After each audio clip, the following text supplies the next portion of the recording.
Fala galera, eu sou o Rodrigo Guimarães e sejam todos muito bem-vindos a mais um vídeo aqui do canal Grana no Bolso, tá rapaziada? No vídeo de hoje eu vou comentar sobre a péssima situação que estão passando aí várias empresas, já de fato a bruxa tá solta, como diz o ditado, nesse final de ano.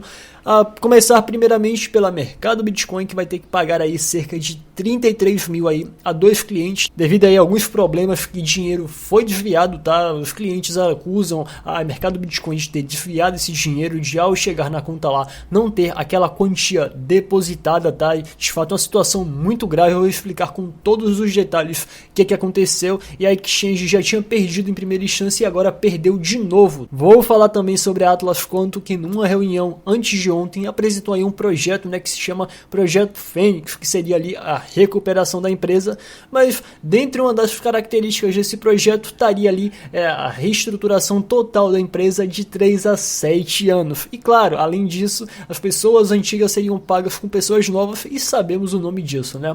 E além disso também vou falar sobre o Matheus Grijó, o ex-dono ali da Anubis Trade, que foi condenado pela justiça, vai ter que pagar aí cerca de 103 mil reais a um cliente, tá? Eu vou falar o porquê essa decisão de fato pode ferrar a vida dele mais lá pra frente. Então já deu pra perceber que esse vídeo tem um caráter bastante informativo. Se eu fosse você, ficaria até o final, que eu garanto, você não vai se arrepender. Agora um recado rápido aqui para aqueles que não são inscritos ainda, para se inscreverem no canal, ativarem esse sino de notificação, darem um like no vídeo, compartilharem com geral inteira. Além disso, caso você queira receber notificação pelo WhatsApp, então trocar aquela ideia maruta comigo, é só adicionar esse número que tá passando aí embaixo na sua tela, seus contatos, e me mandar um oi, tranquilo?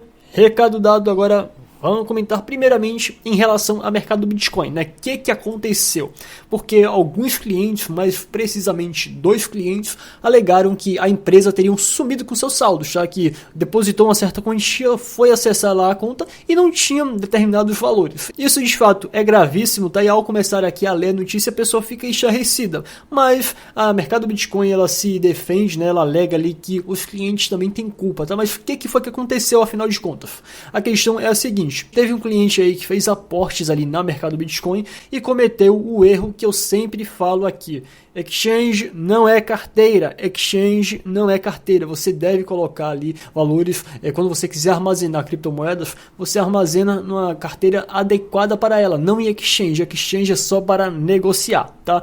Mas além desse erro cometido, o cara teria sofrido ali um ataque de phishing, né? O que é isso? Isso ali é um tipo de ataque de hackers para obter dados pessoais, para a partir daí a pessoa fazer ali com seus dados o que quiser. Nesse caso aqui, sacar criptomoedas da conta dele na mercado Bitcoin, tá? E o hacker, em posse desses dados ali, sacou em reais ali para a conta bancária do hacker, né, o valor equivalente em criptomoedas desse cliente, tá? Porém, nesse caso em específico, a justiça acha que o mercado Bitcoin também tem sua parte de erro, tá? Por quê? Porque é uma determinação até do Banco Central de que instituições financeiras que permitam ali saques, que ela só faça saque ali para a conta bancária da pessoa, do titular daquela conta, tá? Se você não entendeu, eu vou te explicar com um exemplo. Nesse caso mesmo daqui, o cliente que foi lesado, se ele quisesse fazer um saque, se ele próprio, né, não estou falando nem de outras pessoas, se ele próprio quisesse fazer um saque, ele só poderia fazer para a conta dele com o CPF dele. Essa é a determinação ali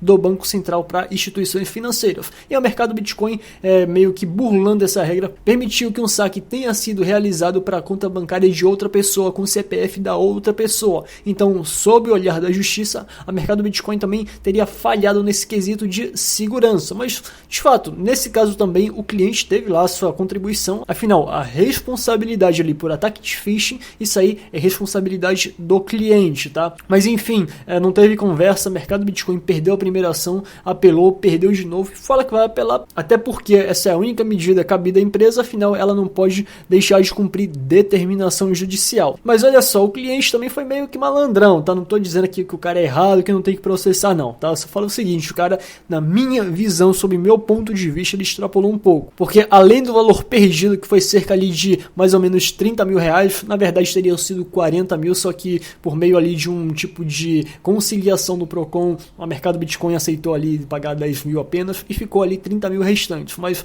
além desses 30.800, né, quase 31 mil que o cara queria. Ele queria 5 mil reais ali por causa dos honorários advocatícios, tá? Então isso aí vai lá que é meio que aceitável, mas não parou por aí. O cara ainda queria 20 mil de danos morais e 25 mil, além desses 20 mil, dos 31 mil e dos 5 mil, mais 25 mil reais pela perda ali dos lucros que ele poderia ter feito.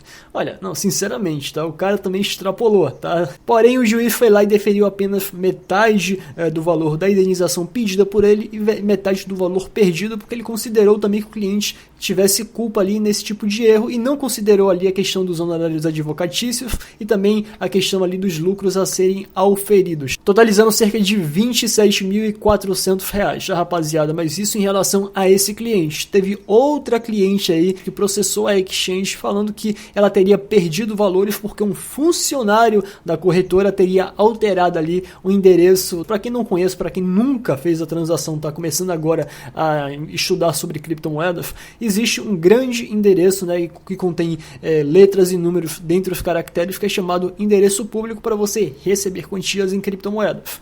E nesse caso aqui, essa cliente alega que o funcionário teria alterado essa carteira sem um aviso prévio. Então alterou a carteira, deu o endereço errado, ela teria supostamente feito a transferência ali para essa carteira errada, porém de fato não tem em relação a esse caso. Não estou dizendo que a cliente mentiu com certeza, tá? Mas nesse caso em específico aqui, não estou defendendo a exchange, tá? Eu acho que a mercado Bitcoin, dentre as corretoras ali, não tem um bom serviço, é uma das piores em relação à prestação de serviço, mas a verdade a gente tem que falar, tá? Mas nesse caso aqui não tem de fato como comprovar se ela estaria falando a verdade ou não. Ela pode ter errado algum tipo de caractere e para não ficar no prejuízo ali, né, por ter feito aquela transferência errada por culpa dela, possivelmente, tá? Não estou dizendo que foi com certeza, mas por um possível erro dela e ela não querer ficar no prejuízo, ela pode ter meio que forjado essa história, mas também, claro, pode ter sido erro da corretora sim, tá? Não estou aqui querendo passar pano nem para um lado nem para o outro. Pode ter sido erro tanto de uma parte como da outra. E como a justiça entendeu que o mercado Bitcoin tem uma musculatura financeira muito maior que a cliente, caberia a ela provar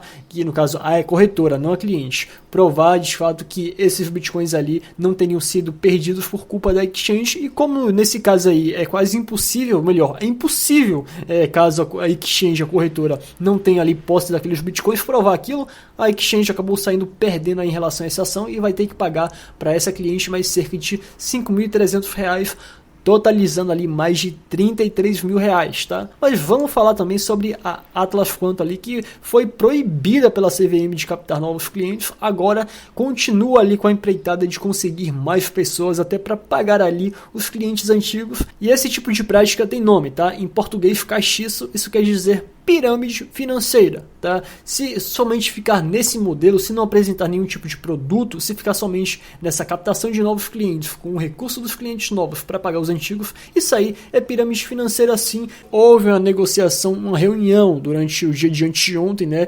Onde teve a presença ali do Rodrigo Marques, e ele apresentou um projeto Fênix, que vai ter mais segurança, segundo ele, que a atual Atlas Quantum, porque agora os fundos vão ficar ali armazenados em cold wallets, ao invés de exchanges, né? E eu não entendi isso. Afinal, como é que um cara ali, que era bem entendido, cara que era um empresário bem sucedido no ramo de criptomoedas, ficava armazenando altas quantias em exchanges, tá? Tudo bem que tem a questão da arbitragem, né, das operações, mas teria como ele fazer isso antes, tá? Se ele está fazendo isso agora, teria como fazer antes, de armazenar ali cerca de um percentual daquela quantia que ele detém em cold wallets, para se livrar de um certo risco nas supostas exchanges internacionais, que essa história não ficou muito bem contada, ninguém sabe se de fato é verídica, tá? Mas o que mais chamou a atenção das pessoas é que esse projeto vai levar cerca de 3 a 7 anos para reestruturar a empresa. E eu te faço a seguinte pergunta: você estaria aí interessado em entrar para uma empresa que já não está muito boa, que está sendo investigada aí por CVM e outros órgãos, que possivelmente pode ser enquadrada aí com essa regulamentação das criptomoedas e que agora apresenta um projeto de longo prazo que ninguém sabe se de fato tem algum tipo aí de possibilidade de acontecer? porque sinceramente eu não faria isso e considero uma pessoa completamente sem juízo ou uma pessoa inconsequente. Ou então tem dinheiro demais, não vai fazer falta aquele dinheiro e acaba aí gastando por esporte. Mas se não for nenhuma dessas três aí alternativas, olha, eu não sei o que seria não. Mas enfim, saindo dessa notícia, mas continuando a falar sobre prejuízos, vamos falar sobre o Matheus Grijó, dono da Anubis Trade, que foi vendida justamente a Atlas Quantum e que passou a atrasar saques e a apresentar problemas depois, justamente depois que foi vendida a Atlas. Então, qualquer tipo de semelhança nesse caso aqui é uma mera coincidência, tá? Mas continuando aqui, o que aconteceu? O cara, ele foi condenado pela justiça a pagar cerca de 103 mil reais a um cliente que teria processado ele porque esse cliente teria perdido cerca de 3 bitcoins da empresa, tá? E não conseguiu fazer o saque. E esse tipo de cotação aqui do Bitcoin, para se chegar nesse valor de 103 mil reais, e esse tipo de valor foi obtido ali com relação à cotação do dia 27 de novembro, que foi ali quando aquele cliente específico tentou realizar o saque. Mas é o seguinte, algumas pessoas podem falar, não, Rodrigo, é só o cara aí postergar, não pagar. Não é bem assim não, tá? Porque se ele não fizer esse pagamento de 103 mil reais, e lembre-se, decisão judicial não se questiona, se cumpre. Se o cara não cumprir aí no prazo de 5 dias esse pagamento, ele vai pagar aí uma multa diária de R$1.000 e ainda ter seus bens bloqueados, tá? De fato, a situação é séria e porque isso pode representar aí um tipo de, digamos assim, destruição da vida do Matheus Grijó, porque esse tipo de decisão é a primeira de outras que podem vir a acontecer, tá? E lembrando, se as pessoas, se os clientes ficarem aí motivados, entusiasmados com esse tipo de ação e passarem a processar o cara, alegando ali que de fato o cara devia certas quantias a eles que tinham bitcoins aportados na Anubis Trade e comprovar aqueles aportes, de fato a situação para o Matheus Grijó não vai ficar fácil, tá? E assim, muitas pessoas podem questionar, mas pô, a empresa nem é mais do cara.